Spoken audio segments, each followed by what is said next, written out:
एक समय की बात है। एक घना जंगल था जहां कई जानवर रहते थे।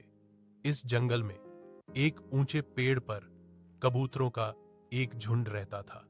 वे सभी मिलनसार और दयालु थे, लेकिन उनमें से एक कबूतर, जिसका नाम चिंटू था, थोड़ा अलग था।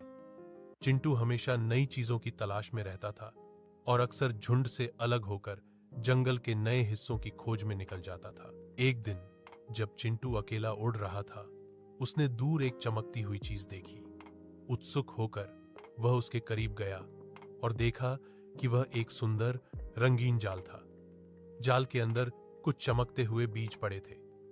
चिंटू को भूख लगी थी और बीज बहुत स्वादिष्ट लग रहे थे। कबूतरों के सरदार ने हमेशा उन्हें सिखाया था कि अनजान चीजों से दूर रहना चाहिए, खासकर अगर वे बहुत आकर्षक लगें। लेकिन चिंटू ने उस सलाह को नजरअंदाज कर दिया और बीजों को खाने के लिए जाल में उतर गया। जैसे ही उसने एक बीज उठाया, जाल कस गया और चिंटू उसमें फंस गया। चिंटू घबरा गया और मदद के लिए चिल्लाने लगा। उसकी आवाज सुनकर कबूतरों का झुंड उसके पास आया। सरदार ने चिंटू को जाल में फंसा देखा और उदास हो गया।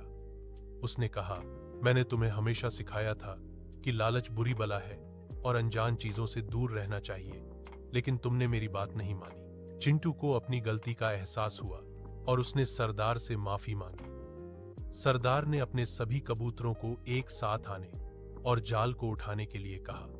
सभी कबूतरों ने मिलकर जोर लगाया और आखिरकार उन्होंने जाल को ऊपर उठा लिया।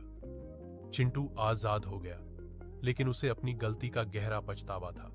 उस दिन से चिंटू ने कभी भी सरदार की सलाह को नजरअंदाज नहीं किया। वह समझ गया था कि बड़ों की बात मानना कितना महत्वपूर्ण है। उसने यह भी सीखा कि लालच हमेशा बुरे परिणाम देता है।